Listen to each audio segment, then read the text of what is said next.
مرحبا.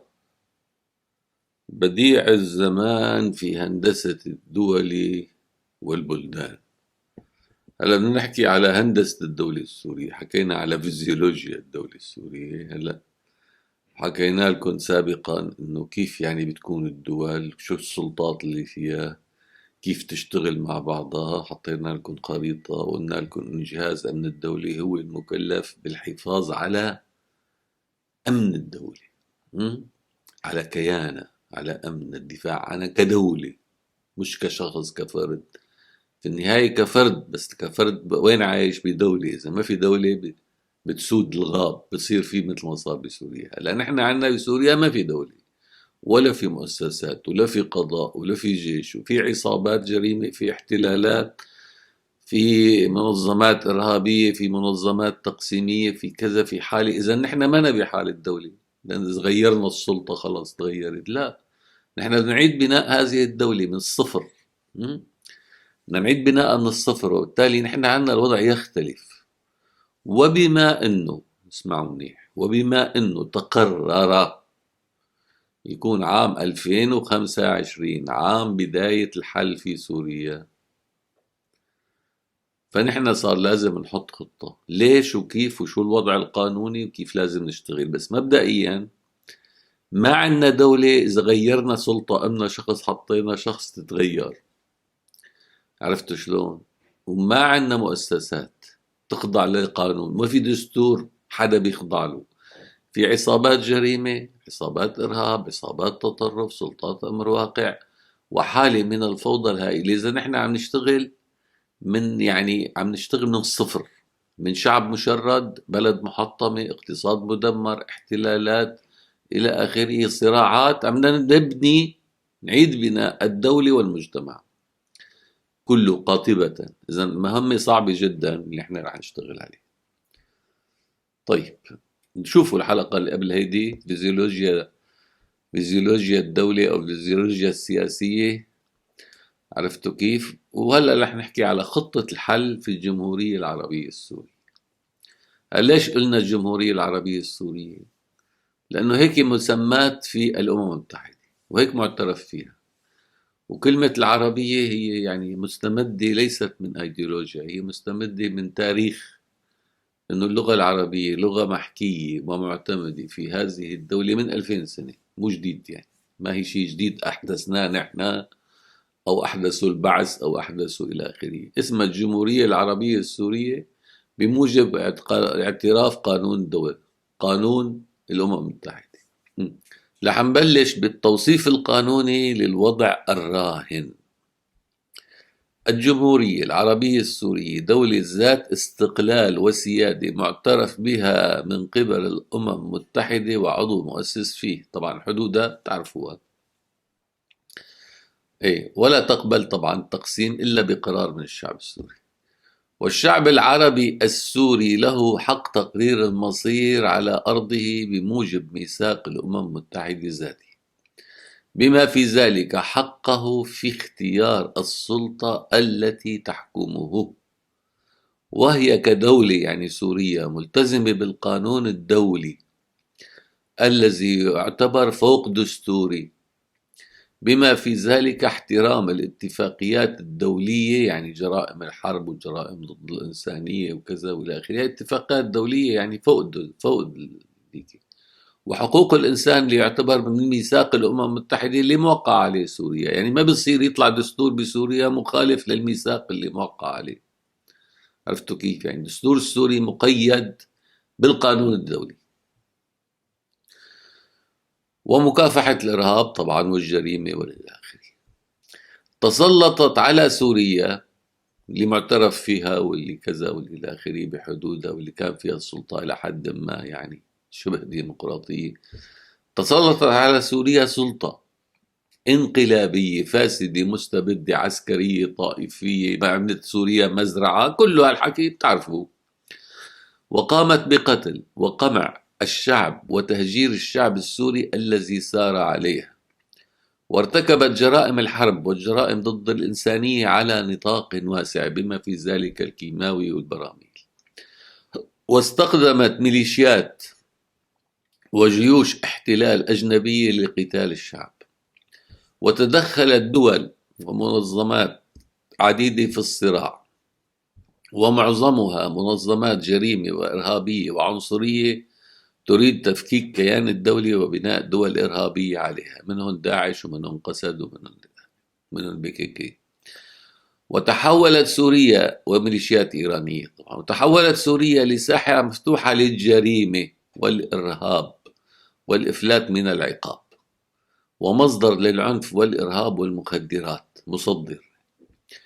وشكلت الهجرة منها أزمة للكثير من دول الجوار والدول البعيدة، ناهيك عن معاناة أغلب السوريين الذين قتل منهم أكثر من 1,000,000 وهجر أكثر من نصف الشعب، ودمرت أغلب البنية العمرانية والاقتصادية للبلاد بسبب تلك السلطة التي يبدأ الحل بإسقاطها ومحاسبتها. أي حل مع بقاء هذه السلطة يعتبر يعني ضرب من الجنون.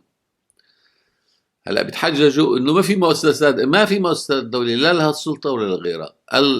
المنطق الذي يقول ان ايران هي الاسد والاسد هو ايران، ما ممكن تستغني عن واحد منهم. هدول اثنين مع بعضهم اجوا مع بعضهم بدلوا مع بعضهم. بدك تقول له الاسد طالع ايران، لا يستطيع. من طالع لك ايران ومن خليك الشعب السوري بيتحالف مع ايران، لأنه الشعب السوري ضد إيران لأنها دعمت الأسد، مو ضد إيران لأنه إيران، لأنها دعمت الأسد. ضد حزب الله لأنه دعم الأسد.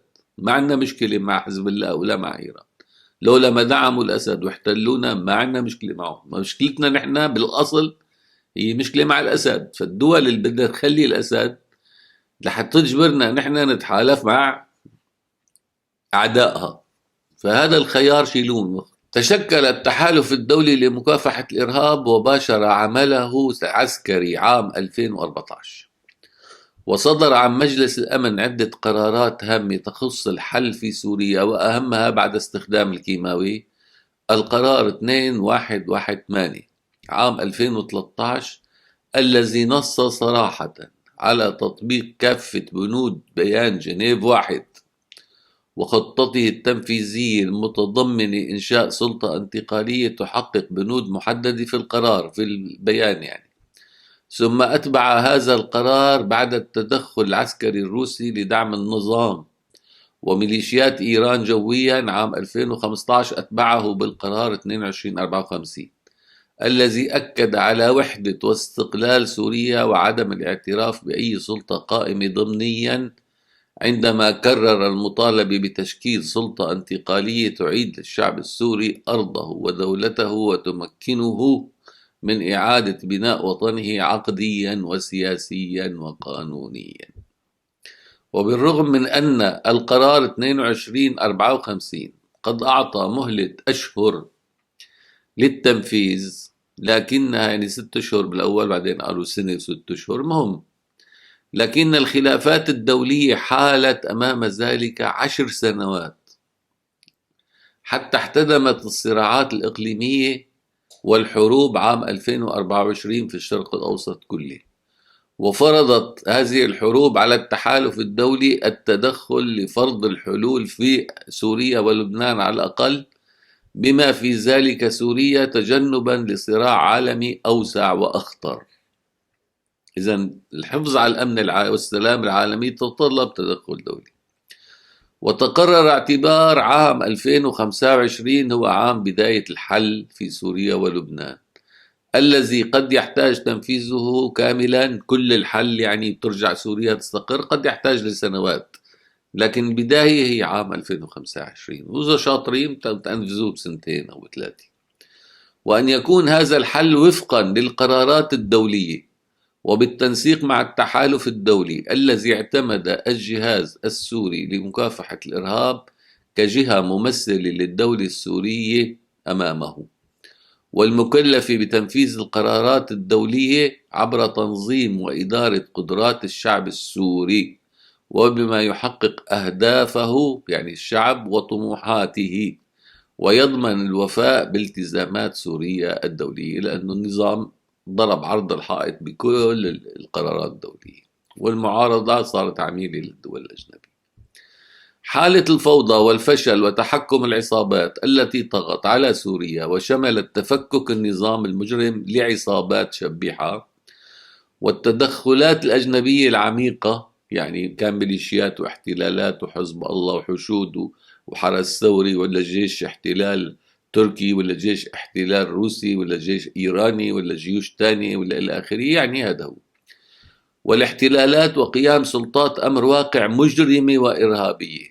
معظم السلطات الأمر الواقع يمكن وضع وصفها بصفة الإرهاب، إذا مو كلها.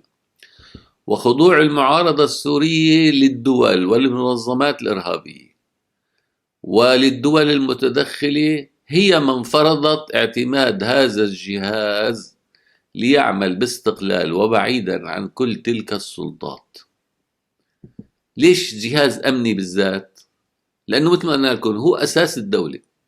يعني هن ما اعتمدوا جهاز أمني هيك، يعني هن بدهم جهاز أمني. مؤسسة سياسية ما بتحسن تعمل شيء، يتفقوا ويتناقشوا ويعملوا بيبيعوا ويشتروا، ما بتزبط.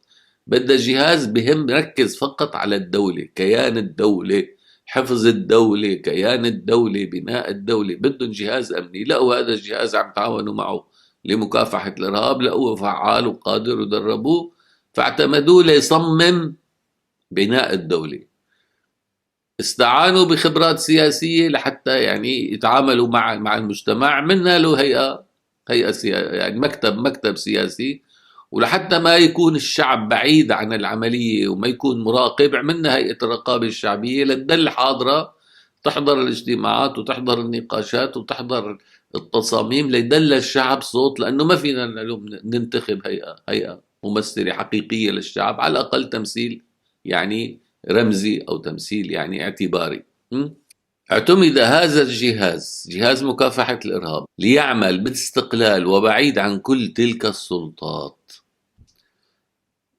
ومع الشعب السوري ومع المجتمع الدولي لتحقيق تلك الغايات المحددة ببيان جنيف 1 المقرر من قبل الأمم المتحدة تحت البند 7 والموقع عليها في جنيف، أولا على قواعد جنيف، ثم أدرجت بعد استعمال الكيماوي في البند 16 في القرار 2118 الصادر عام 2013، وتحت البند 7 الذي يوجب ويجيز التنفيذ بالقوة، وهو ما يعطي للتحالف شرعية التدخل. إذا التحالف ما تدخل هيك، تدخل بناء على شرعية تنفيذ قرار بقوة، فهو أخذ شرعيته من قرار مجلس الأمن اللي موقع عليه ومنتهي، ودخل حيز التنفيذ وعلى البند 7. إذا هو ما في عدوان في تطبيق لقرارات الأمم المتحدة بموجب ميثاق الأمم المتحدة. هذا الوضع القانوني. إن سلطة جهاز مكافحة الإرهاب مستمدة إذن من المجتمع الدولي والقرارات الدولية، ومحددة بأهداف قرارات مجلس الأمن الدولي الملزمة وبالمعايير المعمول بها ضمن المنظومة الدولية. وكذلك هذه السلطة مشروطة برضا وتعاون الشعب السوري صاحب السيادة على دولته، ولأنها ليست سلطة منتخبة فهي لا يحق لها فرض أي بنود أو قيود دستورية وقانونية تتجاوز المرحلة الانتقالية وتقيد سيادة الشعب على مصيره في المستقبل. ما فينا نلزم الشعب فيما بعد، ما فينا نوقع أي اتفاق يلزم الشعب فيما بعد، وبالتالي لا حدا يطلب منا لا تغيير اسم الدولة ولا تغيير حدودها ولا الاعتراف بسلطات أمر واقع ولا الاعتراف باحتلالات ولا باتفاقيات عسكرية ولا شيء. نحن ما بنقدر هذا الموضوع، ما بنقدر. وتخلوا عن الجولان ما بنقدر. نحن لسنا سلطة منتخبة، نحن سلطة اجت بقرار لتنفذ قرار الأمم المتحدة ونخضع لهذا فقط، وبالتالي نحن غير مؤهلين لنوقع على أي شيء دستوري أو ملزم لما بعد الفترة الانتقالية. فهو لا يحق له فرض أي بنود أو التزامات دستورية وقانونية تتجاوز المرحلة الانتقالية وتقيد سيادة الشعب في المستقبل. مهمة الجهاز، مهمة هذه السلطة هي الحفاظ على كيان الدولة ووحدتها وفرض سلطة القانون فيها وطرد الميليشيات الأجنبية ومكافحة المنظمات الإرهابية وتفكيكها وإخراج جيوش الاحتلال ومحاسبة المجرمين والمرتكبين وعلى رأسهم بشار الأسد وإعادة اللاجئين عودة طوعية آمنة بتوفير البيئة اللازمة لذلك. عندما تستكمل هذه السلطة مهامها تلك تتم الدعوة لانتخابات حرة بإشراف دولي تعود بموجبها السيادة للشعب العربي السوري، والذي سيعيد كتابة دستوره وعقده الاجتماعي وانتخاب سلطاته التي تمثله وتعبر عنه. بس يصير في إمكانية معايير لإجراء انتخابات حرة نزيهة على الأرض السورية، ساعتها تنتهي صلاحيات السلطة الانتقالية. بينتخبوا هيئة تشريعية، بينتخبوا هيئة تأسيسية لتكتب دستور لتعدل الدستور، بيرجعوا بينتخبوا انتخابات تانية جديدة بناء على الدستور الجديد وتطلع سلطة انتقالية. ساعتها نحن بنسلم السلطة وبنقول لهم الله معكم كملوا.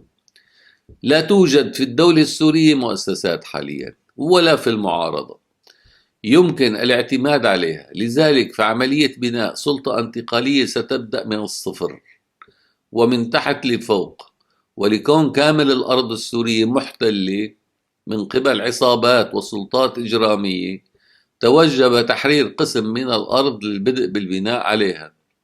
ولأن عملية التحرير تتطلب دعم وتمويل دولي، وهذا الدعم والتمويل الدولي ما بيجي إلا لجهة معترف بها، فحتى ما نفوت بالبيضة قبل ولا الدجاجة قررنا إنه نشكل هيئة تنفيذية تابعة للجهاز يتم الاعتراف بها، نواة يعني نواة حكومة يتم الاعتراف القانوني بها وتكليفها بالقيام بذلك.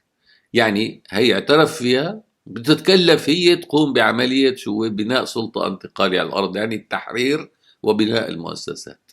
فنحن قلنا من تحت لفوق، لكن ما رضيوا، ما بيعطوا الدعم إلا لجهة معترف بها مسؤولة أمامهم. تمام كثير، اعطونا لجهة معترف بها اعتراف قانوني معترف شو اسمه.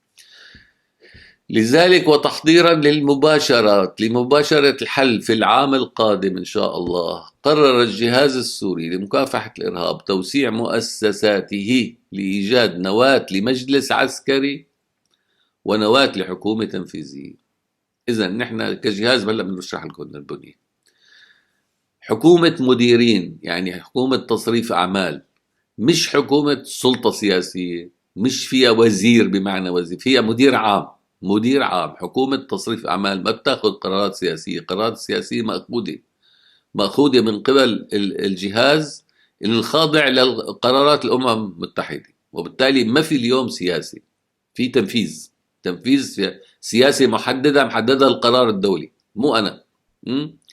هاي السياسة المحددة القرار الدولي هي بدها تنفذ، فنحن كله شغلنا تنفيذي.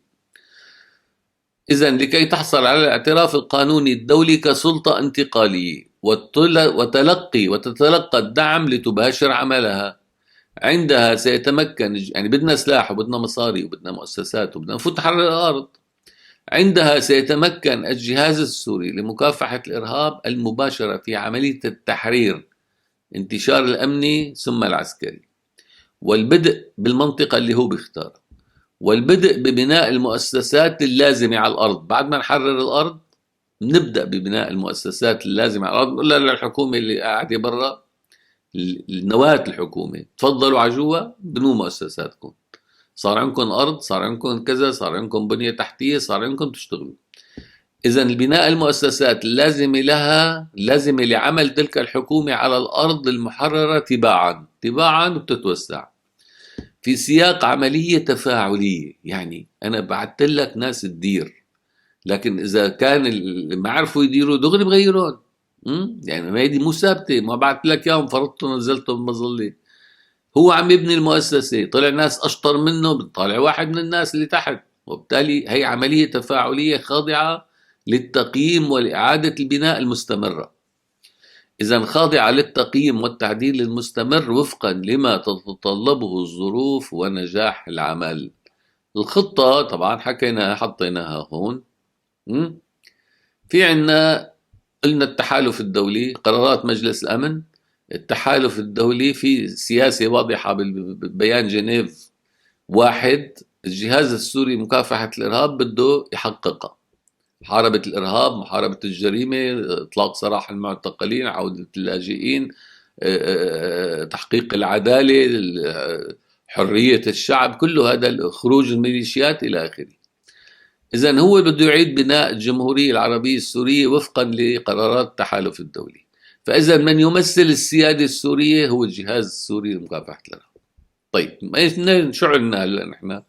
عندنا شعبة الاستخبارات اللي كانت لواء المهام السرية وصارت شعبة استخبارات، وعندنا عناصر على الأرض آلاف يعني، وعندنا جيش حر كمان عندنا آلاف لكن موزعين ولسه ما تنظموا.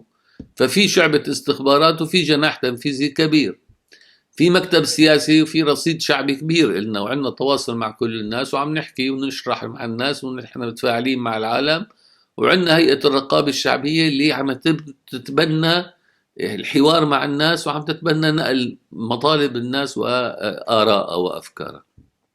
هدول موجودين، ممكن يتوسعوا أكثر طبعا. اللي بدنا إياه شو اللي بدنا إياه؟ بدنا حكومة مديرين وبدنا مجلس عسكري.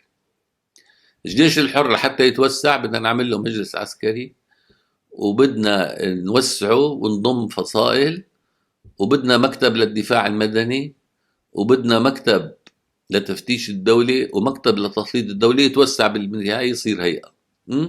وبدنا حكومة مديرين يعني تمثل السلطة التنفيذية، هي العسكري والحكومة يمثلوا السلطة التنفيذية، هدول تفتيش بيخضعوا لهدول، ما بيخضعوا للحكومة، بفتشوا عليهم. ايه؟ فإذا بدنا مديرية مال، يعني خلينا نقول وزارة مالية بس حنسميها مديرية لأن رح يحكم مدير عام تكنوقراط. مديرية مال، مديرية الاقتصاد، مديرية البنية التحتية، مديرية البنية التحتية، مديرية العلاقات الخارجية، مديرية الخدمات، مديرية الشرطة، مديرية القضاء بدها تصير بعدين مؤسسات قضائية، مديرية التعليم، مديرية الصحة، وما يستتبع ذلك يعني. هاي البنية الأساسية إذا المطلوبة هلأ لازم نشتغل. إذا هيدي قيد العمل، لازم هيدي هلأ نبلش نفكر بمدير عام، بمسؤول مالي، مدير مالي، مكتب مالي، مكتب اقتصادي، مكتب بنية تحتية، يعني الطرقات والمواصلات والنت والمدري شو والعلاقات الخارجية، بدنا بكرة يصير عندنا سفراء ويصير عندنا مسؤولين. وبدنا مديرية الخدمات، الخدمات يعني المي والكهرباء والمدري شو إلى آخره، مديرية الطرقات والمواصلات والى آخره، مديرية الشرطة والقضاء، ومديرية التعليم، ومديرية الصحة. هودي اللي بدنا هلا نشتغل على الأسماء ونحاول نعمل مكاتب لنختار منهم، كل مكتب ينتخب مدير له، عرفتوا كيف؟ مكاتب إذن للمال للاقتصاد، وينتخبوا بعدين مدير عام. هيدي بتشكل الحكومة، تكون جاهزة، نطلب الاعتراف فيهم، نعلن عنها وبنطلب الاعتراف فيها مع رئيس لمفتش الدولة وكذا. يعني بدنا 20 اسم وأعضاء، يعني شي 100 شخص، 100 شخص تقريبا هلا مبدئيا نبلش فيهم. ساعتها نطلب الاعتراف والتمويل، بيصير في اعتراف من التحالف وتمويل، اعتراف قانوني وتمويل. ساعتها بندخل على الأرض نبلش نحرر. وأنا بقترح نحرر من الجنوب، يعني من بداية من الجنوب. هلا لو التركي بينسحب وبيتعاون بلش من الشمال أسهل، وإذا قصد تتعاون وبتسحب وبتتسلم المنطقة كمان بلش من عندها، يعني ما مشكلة. احنا مو ضد الكرد، انتبهوا، ضد نحن السلطات القائمة. الكرد كمجتمع أهلي ما في أي مشكلة معه، أهلا وسهلا. ونحن مو ضد الإدارة المحلية، يعني عندنا نظام إدارة محلية ممكن توسيعه وتعزيزه وتدعيمه، ولا ضد الحقوق الثقافية لأي مكون على الإطلاق. تفهموها هي. بس السلطات السياسية القائمة حاليا مبنية كلها. السلطة الانتقالية المسؤولة أمام الشعب والتحالف الدولي إذن هي الجهاز السوري لمكافحة الإرهاب والتشكيلات التابعة له، الذي يعمل وفق المعايير الدولية لخدمة الشعب السوري، وسوف يقوم بتشكيل نواة حكومي ومجلس عسكري تمهيدي ليطلب الاعتراف القانوني والدبلوماسي بهما كسلطة تنفيذية تنفذ توصيات وقرارات الجهاز السوري لمكافحة الإرهاب وفقا شو؟ وفقا القرار الدولي، يعني السياسي اللي حددها القرار الدولي. يعني البيان جنيف واحد. الحكومة المشكلة هي بمثابة حكومة تصريف أعمال أو حكومة مديرين. مدير عام الوزارة، يعني بيجي بيقيلوا الوزير بيحطوا المدير العام وزير، بسموها حكومة مديرين. يعني تكنوقراط وليست سياسيين، حكومة تصريف أعمال. طالما لا توجد مؤسسات وأرض عندنا هلا، فهي ستتشكل من أسماء ومكاتب بالخارج. بعد الحصول على الاعتراف الضروري لها لتأمين التمويل، ينطلق العمل للتحرير أمنيا ثم عسكريا، وتدخل الحكومة لبناء البنية التحتية المؤسسية لهذه السلطة على الأرض. يعني ورشات العمل، ورشات الأمن، ورشات الشرطة، ورشات القضاء، التعليم، المدارس، الكهرباء، الصحة، كله بده يشتغل. تستمر عملية مراجعة ومراقبة الأداء وإجراء التعديلات على تشكيل الحكومة ومؤسساتها وفقا لنتائج العمل وضرورات العمل. يعني ما فيني سميه اليوم خلص أنا ملتزم فيه، لا، عملك تثبت نفسك بالعمل بتستمر، ما تثبت نفسك بالعمل بيجي غيرك. ايه، اتفقنا. معايير الانتقاء، نحن هلا بدنا نطلب من الناس ترشح نفسها. عندنا معايير الانتقاء، أن يكون العمر دون 40 سنة. ليش؟ لأنه اللي فوق ال40 سنة غالبا استلم بالدولة أو عمل شيء أو تعلم فساد كتير. نحن بدنا الناس اللي ما عاشوا كتير بفترة الفساد، يعني بداية الثورة كان عمره 20-25، حد أقصى 25 سنة، لسه ما أمعن في الفساد. إيه؟ بهمنا كتير نحن هذا الموضوع. هلا بتضطر لواحد أكبر مو مشكلة، بس لكن معيار الأساسي يكون تحت ال40. ممن لم يشغل منصب قيادي في سلطة الأسد أو السلطات الأخرى القائمة خارجها. شو يعني منصب قيادي؟ يعني السلطات الخارجها شو هي؟ الحكومة المؤقتة، حكومة الإنقاذ، قسد. عرفتوا كيف؟ هيدي المؤسسات التنفيذية القائمة. تعريف القيادي شو؟ مستوى مدير عام فما فوق، يعني وزير، مدير عام إلى آخره، مدير عام مؤسسة، مدير عام وزارة، كذا، أو رتبة جنرال، عقيد يعني عميد، يعني قائد فصيل أو أمير جماعة، كمان يعتبر قائد يعني. أو رئيس حزب أو تيار أو مؤسسة. رئاسة حزب أو تيار أو مؤسسة أو قائد فصيل أو كذا كله مستبعد. ليش أنا استبعدتهم؟ لأنه كله بده رئيس، فاللي أخذ رئيس حاجته هيك، أخذت رئيس أنت، عملت رئيس التحالف المدري شو الدولي السوري ما بعرف شو التجمع بس عملت رئيس، بس أخذت من كلمة رئيس بمرحلة من المراحل، خلص أخذت دورك، صرت رئيس ومشي حالك، ترقص اللي عندك، الله معك، مو عندنا. إيه، ممن هو غير منظم حاليا في حزب أو منظمة سياسية. يعني بتحل نفسها الأحزاب والسياسيين. هلا مو وقت أحزاب، مو وقت سياسي، هلا وقت بناء دولة، بناء وطن، بحلوا نفسهم أو بنجيب ناس من براتهم. نحن لن نتعامل لا مع مكونات ولا مع أحزاب، لا بعث ولا إخوان ولا اشتراكي ولا شيوعي ولا كردي ولا عربي ولا ديني ولا شيء. في عندنا مواطن، بس يوصل المواطن على أرضه ويصير في أمن ويمارس حريته، ساعتها بيشكل أحزابه السياسية. هلأ ما في أحزاب، الأحزاب كلها تمويل وكلها عصابات. فأنا لن أسمح بكلمة مكونات ولن أسمح بكلمة أحزاب من أصلها. مثل وقت اجى عبد الناصر على الوحدة، قال لهم تحلوا كل هذا القصة كلها بتشيلوها. إذا ألا يكون منظم حاليا في حزب أو منظمة سياسية، ألا يكون مرتبط بأي جهة أو سلطة خارجية يتلقى الأوامر منها، بياخد أوامر من سمو الأمير، بياخد مصاري من عند كذا، بيشتغل مع جهاز مدري شو، ببيع معلومات لمدري شو. هذا كله مستبعد. رح نعمل دراسات أمنية كافية ورح تساعدونا أنتم هيئة الرقابة الشعبية والناس بإجراء دراسات عنهم، لأن رح نعلن أسمائهم. وقت نعلن أسمائهم رح نفتح الصفحات لكل شيء تعليقات من عندكم، ساعتها رح تفصفصوه فصفصة. شفتوا الشفافية شو بتعمل؟ فأي واحد عليه شبهة ألا يكون عليه شبهة فساد أو تعصب أو تطرف ديني، طائفي، قومي، سياسي، متطرف سياسيا، ملحد ومكتر، متطرف دينيا، ما بعرف شو، متطرف قوميا عنصري مدري شو طائفي، كل هذا بده ينشال، ما في، بده يكون لا لون له. قلت لكم مبنى، هي مبنى انه هيدي عنصر صراع، مبنى اياها بدنا نشيل بوحدنا مواطنه، حقوق انسان، واجبات تجاه الدوله، التزام بالقانون، هول بدنا اياه. او شبهه ارتكاب جرائم، اي جريمه، ان كان فساد، ان كان رشوه، ان كان قتل، ان كان جريمه ضد الارهابيه، اشتغل مع داعش، اشتغل مع كذا، اشتغل الى اخره، هذا موضوع لن يكون في اي منصب قيادي. هلا ممكن الناس اللي تفككت، المنظمات اللي تفككت تشتغل عناصر تحت المراقبه ممكن، اما قيادي مستحيل. ان يكون مؤهلا تعليميا وخبراتيا للقيام بمهامه، يعني يكون عنده تأهيل تعليمي وخبرتي. هلا قديش عنده خبرة، قديش ممكن يكتسب خبرة، يعني قديش عنده تعليم، هذا بقى حسب نحن بنلاقي يعني. أن يقبل بالخضوع للتفتيش الإداري والمالي، يعني ذمته المالية مكشوفة وعلنية، ويخضع للتفتيش الإداري مثل ما قلنا جهاز التفتيش الدولي والرقابة الشعبية.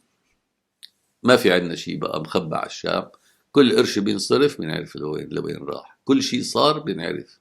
الشيء الأمني والسري والعسكري هو موجود بجهاز مكافحة الإرهاب، الأمني والسري والإلى آخره موجود هونيك تحت رقابة صارمة داخلية صارمة، ورقابتكم أنتم كمان، بس ما رح تفوتوا تعرفوا مين وكيف، لكن رح تشوفوا المظهر العام وتأكدوا إنه هون في انحراف، هون في إلى آخره. إذا هيدي خطتنا رح نقدمها للتحالف، وهي قدمناها للشعب السوري، نطلب التعاون معكم إذا بدكم ترجعوا لسوريا عام 2027، فعلينا العمل عام 2025، والعمل الأكبر 2026. بعتقد 2027 بيكون فيه يعني بداية عودة واسعة إلى الشعب السوري إلى أرضه، وهذا رح يتماشى كمان مع حل الأزمة بلبنان، يعني سوا سوريا ولبنان سوا، ما فيهم يفصلون، ما حسنوا يفصلون أبدا. الإيران رح تاخذ نفوذ بالعراق وباليمن خلص، والبرنامج النووي رح يوقفوا ليها. هيدي الخطة هلا، انه ايران تطلع من سوريا ولبنان. عرفتوا يعني اذا تطلب من اسد يطالع ايران رح تطلع بقرار من التحالف. اذا صفت المشكله شو؟ الاسد، فبده يقول له خليك للاسد مقابل تطالع ايران رح تطلع. خلص اخذوا قرار وايران موافقه ان تنسحب مقابل تبقى باليمن وتبقى بالعراق مؤقتا وتوقف برنامجها النووي. هذا الصفقة اللي صارت، وفي جهاد بإيران، والضربات العسكرية حتكون رمزية يعني لإيقاف البرنامج النووي ما أكثر. إذا هيك صارت الصفقة العامة تجنبا لصراع إقليمي أوسع. فهلا الخطوات رح تصير هيك، ضربات عسكرية للي بكبر راس واللي معنطز واللي إلى آخره، وتصنيفات جديدة رح تطلع بقسد وغيرها ورح ينطلب من التركي إنه ينسحب، وتبلش الأمور تتحلحل. فكل واحد عامل اليوم عصابة، عامل سلطة أمر واقعي، يحسب يضب أغراضه، يعني مثل ما يقول اجمع شملك وشتت مدري شو إلى آخره. وما في احتلال عسكري إسرائيلي لأي شبر من الأراضي جديد يعني. مثل ما قال هذا الحسيني، ما في شيء غير عقلك، بس قل له لا شو اسمه الكفيل تبعك 700 مليار. قد ايه بدكم تدفعوا؟ 700 مليار تكلفة هذا المشروع، كم سنة ما بعرف، على كم سنة بيقسطوا لكم اياهم، بس بدكم تدفعوا، وما بتدفعوا ايران موجودة. طبعا ليش ما اعملوا ايران؟ لانه لحتى تدفعوا، بعد ما تدفعوا بزبطوا لكم اياهم. فبتجهزوا لنا 700 مليار دولار لتمويل مشروع إعادة بناء الشرق الأوسط. يتبع